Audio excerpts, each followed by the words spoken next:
Hello dear parents and students, आज इस video में हम बात करने वाले हैं कि पढ़ाई में कंसंट्रेशन बढ़ाने के 5 प्रिंसिपल कौन से हैं। अगर वो आप आपकी लाइफ में, स्टडी लाइफ में यूज़ करते हो तो आपकी कंसंट्रेशन लेवल बढ़ेगी।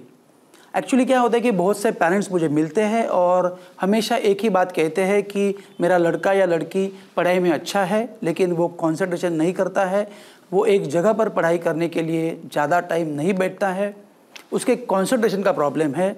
अगर उसके कंसंट्रेशन का प्रॉब्लम दूर हो गया तो वो डेफिनेटली पढ़ाई में अच्छी इम्प्रूवमेंट करेगा या अच्छे मार्क्स लाएगा।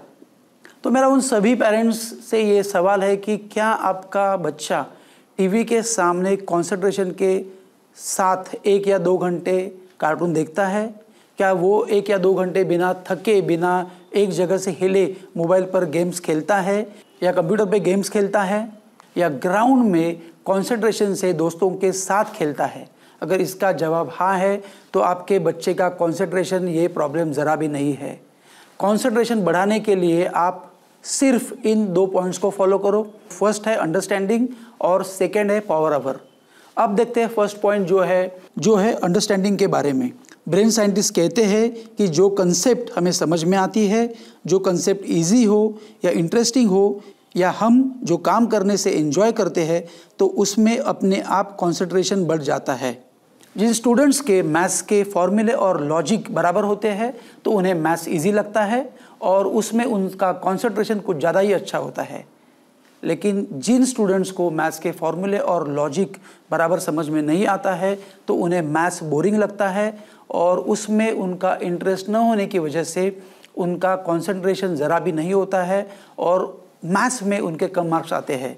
फिर कम मार्क्स मिलने से जब वो फिर मैथ्स पढ़ते हैं किसी कोचिंग क्लास में या किसी स्कूल की क्लासरूम में तो उनका कंसंट्रेशन और नीचे हो जाता है, उनका कॉन्फिडेंस चला जाता है, एकदम डाउन हो जाता है और वो मैथ्स में और भी वीक पड़ जाते हैं।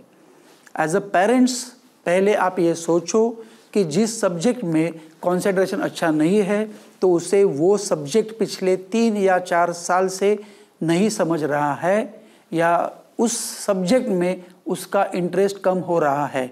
अब देखते हैं पॉइंट नंबर 2 और वो है पावर आवर। पावर आवर का मतलब ये है कि आप खुद डिसाइड करते हो कि इस 1 या 2 घंटे में सिर्फ आप यही कंसंट्रेशन से काम करने वाले हो, पढ़ाई करने वाले हो। जैसे कि मैं आज शाम को 6 से 8 बजे अलजेब्रा के 50 सम्स विदाउट डिस्ट्रैक्शन से सॉल्व करने वाला हूँ। इसका मतलब यह है कि इन 2 घंटों में मैं ना मोबाइल देखूंगा, ना टीवी देखूंगा, ना खाने के लिए उठूंगा, ना किसी भी अन्य रीज़न के लिए उठूंगा या किसी भी अदर सब्जेक्ट की पढ़ाई नहीं करूंगा या उसके बारे में नहीं सोचूंगा, ना मैं किसी फ्रेंड से बात करूंगा, ना मैं किसी फ्रेंड से व्हाट्सएप पे या इंस्टाग्राम पे जवाब दूंगा। पावर आवर की सोच आपका कंसंट्रेशन ऑफ कोर्स बढ़ाने ही वाली है और उसके लिए डिस्ट्रैक्शन करने वाली चीज़ें बाजू में ना रखें। यहाँ पर आपकी पढ़ाई टास्क ए है और बीच बीच में मोबाइल में नोटिफिकेशंस देखना ये टास्क बी है, व्हाट्सएप के चैटिंग में पार्टिसिपेट होना ये टास्क सी है। तो आप टास्क ए जो कि पढ़ाई है और उसमें आप डेफिनेटली बेटर परफॉर्मेंस नहीं दे सकते हो। ब्रेन साइंटिस्ट कहते हैं कि जब आप टास्क ए पर काम कर रहे होते हो तो आप अगर टास्क बी या टास्क सी के बारे में सोचते हो या थोड़ा सा टास्क बी या सी के बारे में काम करते हो तो आप टास्क ए के लिए बेटर परफॉर्मेंस नहीं दे सकते हो और आप आसानी से डिस्ट्रैक्ट हो सकते हो। यहाँ पर मैं आपको मैग्नीफाइड ग्लास का एग्जाम्पल देता हूँ। मैग्नीफाइड ग्लास को अगर आप बराबर पकड़ो तो सभी सूरज की किरणें कॉन्सेंट्रेट होकर सामने की चीज़ को जला देती है और जब बीच में मैग्नीफाइड ग्लास ना हो या हटा दी जाए तो सूरज की किरणें कुछ भी जला नहीं सकती है। आपका ब्रेन जब मैग्नीफाइड ग्लास की तरह लेज़र फोकस करने पर डिटरमाइंड होता है तो आपकी कंसंट्रेशन लेवल 100% बढ़ेगी। यहाँ पर मैंने आपको 6 बातें सिखाई है। First, take only 1 task at a time. Second, no distraction. Third, full focus, laser focus. Fourth, decide start time and finish time 6 से 8। Fifth, decide end result, what end result you want, आपको क्या चाहिए। मतलब आपको की हुई study major करनी आनी चाहिए। फॉर एग्जांपल एंड रिजल्ट ये है कि मैंने इन 2 घंटों में 50 सम सॉल्व किए हैं, 20 क्वेश्चंस बाय हार्ट किए हैं, 20 थ्योरम सॉल्व किए हैं, या मैंने 3 चैप्टर्स कंप्लीट किए हैं, ये सभी मेजरेबल है। और 6 पॉइंट ये है, tell your brain purpose and benefit of the task. आपने जो टास्क लिया है पावर आवर में, तो उसके आपको क्या बेनिफिट्स मिलने वाले हैं, आप किस पर्पस के लिए वो टास्क कंप्लीट कर रहे हो, यह आपके ब्रेन को मालूम होना चाहिए। यहाँ पर आपको ये याद रखना है कि सन्यासी जब भी ध्यान करते हैं तो उनके पास सिवाय ध्यान के कुछ भी नहीं होता है। वैसे ही आपके पास बिना स्टडी मटेरियल के कुछ भी नहीं होना चाहिए, मतलब अदर सब्जेक्ट के बुक्स भी नहीं, no mobile, no TV, no tab, no laptop, no music system, nothing. आप इस बात को याद रखो कि पढ़ाई की शुरुआत में कभी भी कंसंट्रेशन लेवल हमेशा हाई होती है, अच्छी होती है।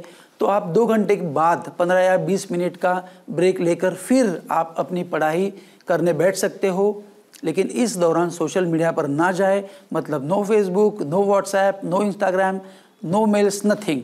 इसके बाद आता है डिसाइड 21 डेज का फॉर्मूला, रूल ऑफ इम्प्लीमेंटेशन।